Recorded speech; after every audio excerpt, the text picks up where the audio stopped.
हाँ जी, तो सितंबर 2018 मतलब एग्जैक्टली 6 साल पहले एक रोहित नाम का बंदा स्टूडेंट वीज़ा पे कनाडा आया था। और जैसे कि सबको पता है कि भी कनाडा का स्टूडेंट वीज़ा लेने के लिए हमें अपनी इंग्लिश प्रोफिशिएंसी प्रूव करनी पड़ती है। तो रोहित ने भी बढ़िया तरीके से अपना आइल्स का एग्जाम दिया, 8 बैंड्स वो लेके आया और कनाडा आ गया। फिर यहाँ कनाडा आने के बाद उसने 2 साल अपनी पढ़ाई की, लिखना, बोलना, पढ़ना सब कुछ इंग्लिश के अंदर था, तो बढ़िया उसकी इंग्लिश थी।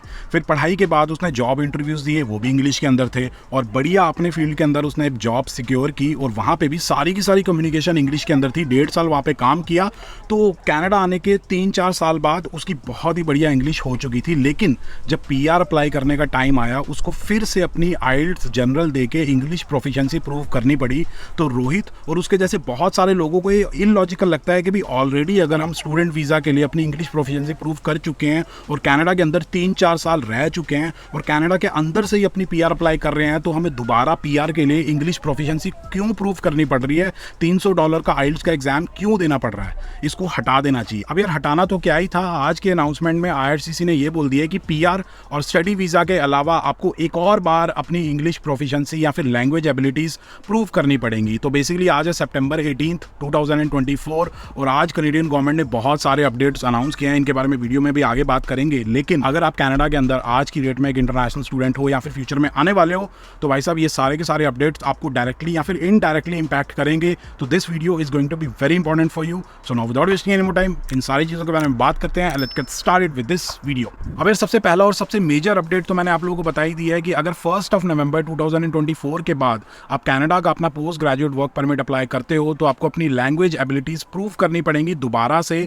इंग्लिश की या फिर फ्रेंच की। अब क्वेश्चन ये आता है कि भी मिनिमम कितना स्कोर चाहिए होगा कि हमारा post graduate work permit approve हो जाए, रिजेक्ट ना हो। तो बेसिकली अगर आप यूनिवर्सिटी से ग्रेजुएट होने वाले हो तो आपको मिनिमम CLB 7 चाहिए होगा। CLB 7 का मतलब होता है सारे के सारे मॉड्यूल्स में, मतलब लिसनिंग, रीडिंग, राइटिंग और स्पीकिंग, मिनिमम 6 बैंड्स चाहिए होंगे। और अगर आप किसी कॉलेज से ग्रेजुएट होने वाले हो तो आपको मिनिमम CLB 5 चाहिए होंगे। CLB 5 का मतलब होता है कि रीडिंग के अंदर मिनिमम 4 बैंड्स और दूसरे मॉड्यूल्स मतलब स्पीकिंग, राइटिंग और लिसनिंग के अंदर मिनिमम 5 बैंड्स आपको चाहिए होंगे। तो कैनेडियन गवर्नमेंट ने बोल दिया है कि भाई आपको इंग्लिश आनी चाहिए। अगर किसी को इंग्लिश अच्छे से आती है तो ही वो कैनेडियन इकोनॉमी में ढंग से कंट्रीब्यूट कर पाएगा, कनाडा के अंदर ढंग से फिट हो पाएगा। आईआरसीसी ने एक बैरियर लगा दिया कि भाई पोस्ट ग्रेजुएट वर्क परमिट भी अप्लाई करने के लिए आपको अपनी इंग्लिश प्रोफिशिएंसी प्रूव करनी पड़ेगी, ताकि अगर आप कोई घपला करके भी या फिर किसी जुगाड़ से अपने आइल्स में अच्छे स्कोर लेके आके कनाडा आ तो गए उस स्टूडेंट वीज़ा पे, लेकिन अब PGWP वाली चीज़ भी पार करने के लिए दोबारा से आपको अपनी इंग्लिश प्रूव करनी पड़ेगी। तो जो लोग ऐसे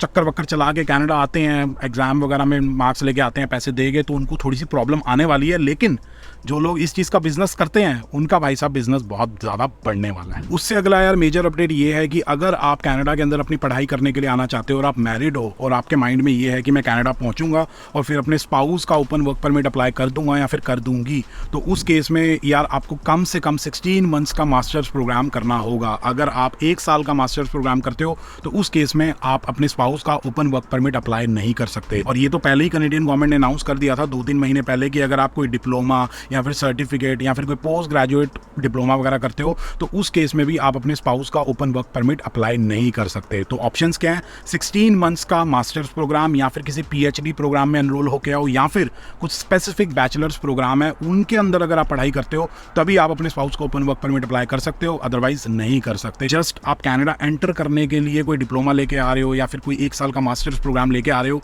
और फिर बाद में अपने स्पाउस को बुला लेते हो ओपन वर्क परमिट पे, उनके लिए उन्होंने दरवाजे बंद कर दिए हैं। तो ये एक और तरीका है टेम्परेरी रेजिडेंट्स को कनाडा के अंदर कम करने का। और यार तीसरे अपडेट के अंदर आईआरसीसी ने ये अनाउंस किया है कि अगर आप कनाडा के अंदर एक पब्लिक कॉलेज से ग्रेजुएट हो रहे हो तो आप स्टिल एलिजिबल हो अपना 3 साल तक का post graduation work permit apply करने के लिए, if you are graduating from a field of study linked to occupations in long term shortage. तो बेसिकली अगर आप किसी भी पब्लिक कॉलेज से अपना डिप्लोमा, पोस्ट ग्रेजुएट डिप्लोमा या फिर सर्टिफिकेट कोर्स करते हो तो उस केस में आपको अपना पोस्ट ग्रेजुएट वर्क परमिट मिलेगा। लेकिन मेरे ओपिनियन में फ्यूचर में क्या हो सकता है कि कैनेडियन गवर्नमेंट ये अनाउंस कर सकती है कि भाई साहब जो भी कनाडा के अंदर इन डिमांड ऑक्यूपेशंस हैं उनसे रिलेटेड अगर आप पढ़ाई कर रहे हो तो ही आपको PGWP मिलेगा, अदरवाइज आप अप्लाई भी नहीं कर सकते। मे बी फ्यूचर में ऐसा हो सकता है, लेकिन फिलहाल ऐसा कुछ नहीं हुआ है। सिंपल हिसाब किताब है, कोई भी प्रोग्राम वगैरह कर रहे हो तो आपको PGWP मिल जाएगा पब्लिक कॉलेज से। और यार आज का सबसे बड़ा और सबसे निराशा से भरा हुआ अपडेट ये है कि कनेडियन गवर्नमेंट मतलब IRCC मतलब मार्क मिलर भाई साहब ने, जो कनाडा के इमिग्रेशन मिनिस्टर हैं, उन्होंने ये अनाउंस कर दिया है कि जिन भी लोगों का पोस्ट ग्रेजुएशन वर्क परमिट 2024 में एक्सपायर होने वाला है तो उनको कोई भी एक्सटेंशन वगैरह नहीं मिलेगी। तो जितने भी लोग हैं जिनका एक्सपायर होने वाला है, उनकी PR का कोई अता पता नहीं है, पॉइंट्स वगैरह नहीं बन रहे हैं, तो प्रॉबली उनको अपनी होम कंट्री में वापस जाना पड़ेगा। लेकिन इसका मतलब ये नहीं है कि भाई अगर आपने अपनी PNP अप्लाई की हुई थी मैनीटोबा की या फिर एल्बर्टा की या फिर किसी और प्रोविंस की, तो आपको एक्सटेंशन नहीं मिलेगी। मैंने कुछ दिन पहले एक वीडियो बनाई थी जिसमें सारा एक्सप्लेन किया था, उसका लिंक मैं डिस्क्रिप्शन में डाल दूंगा, आप जाके चेकआउट कर सकते हो। उन लोगों को डेफिनेटली एक्सटेंशन मिलेगी, लेकिन अगर आपने कोई भी PNP अप्लाई नहीं की थी और 2024 में आपका PGWP एक्सपायर होने वाला है, तो भाई साहब दिक्कत वाला काम है। मे बी आप कुछ देखो, कुछ सॉल्यूशंस वगैरह देखो, किसी RCIC से बात करो कि किस तरीके से आप अपनी PR ले सकते हो या फिर अपना वर्क परमिट वगैरह ले सकते हो। अपने एम्प्लॉयर से बात करने की कोशिश करो कि आप मेरे को LMI वगैरह दे दो ताकि मैं अपना क्लोज वर्क परमिट वगैरह ले सकूं। मतलब जो भी ऑप्शंस हैं उनको एक्सप्लोर करना शुरू कर दो। अब यार 2 और अपडेट्स हैं जिनसे कनेडियन गवर्नमेंट का फ्यूचर में इमिग्रेशन को लेके क्या रवैया रहने वाला है उसके बारे में पता लगता है। तो बेसिकली सबसे पहला अपडेट तो ये है, 2024 का जो नंबर था वो था 485,000 स्टूडेंट्स, मतलब इतने ही लोगों को स्टूडेंट वीजा 2024 में दिया जाएगा। ये कनेडियन गवर्नमेंट का टारगेट है या फिर नंबर है। लेकिन 2025 में इसको 10% से रिड्यूस कर दिया गया। मतलब 2025 का जो नंबर होने वाला है वो है 437,000 स्टूडेंट्स, मतलब इतने ही लोगों को स्टूडेंट वीजा इशू किया जाएगा। मतलब जो नंबर है वो डिक्रीज हो गया है। तो यहाँ से पता लगता है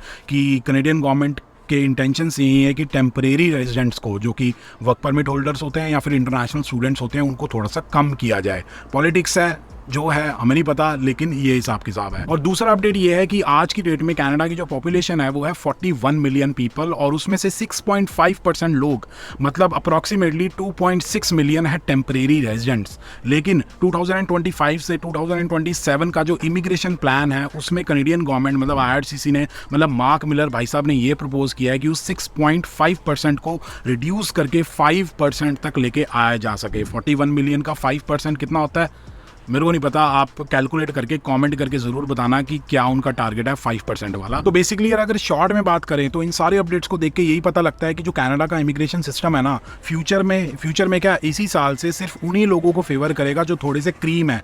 क्रीम से मेरा मतलब ये है या तो वो कोई ढंग का क्रेडेंशियल कनाडा के अंदर परस्यू कर रहे हैं या फिर परस्यू करना चाहते हैं, लाइक मास्टर्स, PhD या फिर बैचलर्स वगैरह। मतलब ऐसे लोग जिनके लिए स्टूडेंट वीज़ा सिर्फ कनाडा के अंदर एंटर करने का जरिया नहीं है, मतलब ऐसे लोग जो ये नहीं सोचते कि भी कनाडा चले जाते हैं फिर PR लेके देख लेंगे अपनी लाइफ के अंदर क्या करना है। नहीं, वो सीरियस हैं, कनाडा आके अपनी ढंग से पढ़ाई करना चाहते हैं। तो इमिग्रेशन सिस्टम या तो ऐसे लोगों को फेवर करेगा या फिर उन लोगों को फेवर करेगा जो एक ऐसा कोर्स लेके कनाडा आ रहे हैं जो कि या तो इन डिमांड ऑक्यूपेशंस के साथ लिंक्ड है या फिर लॉन्ग टर्म शॉर्टेज वाली ऑक्यूपेशंस के साथ लिंक्ड है। तो ये हिसाब किताब है। और हाँ, जो लोग सीरियस हैं वो सिर्फ कनाडा आने के लिए कनाडा नहीं आ रहे, पढ़ाई करने के लिए, एक अच्छा फ्यूचर बनाने के लिए, एक ढंग का करियर बनाने के लिए कनाडा आ रहे हो। तो अगर आप एक ऐसे बंदे हो ना कि भाई साहब आपका दोस्त, चाचे का लड़का, मामे का लड़का या फिर कोई आपका नोन पर्सन कनाडा आया था और उसको देख के आप कनाडा आना चाहते हो, तो अभी अपना प्लान ड्रॉप कर दो या फिर दोबारा से सोचो, क्योंकि भाई साहब हिसाब किताब थोड़ा सा मुश्किल होता है। देखा देखी भेड़ चाल में कनाडा मत आओ। अब यदि यहाँ तक अगर आप वीडियो देख चुके हो तो एक छोटी सी चीज़ आप लोगों के मतलब की आप लोगों के साथ शेयर करना चाहूँगा जो आप लोगों के लिए बहुत ज़्यादा यूजफुल होने वाली है।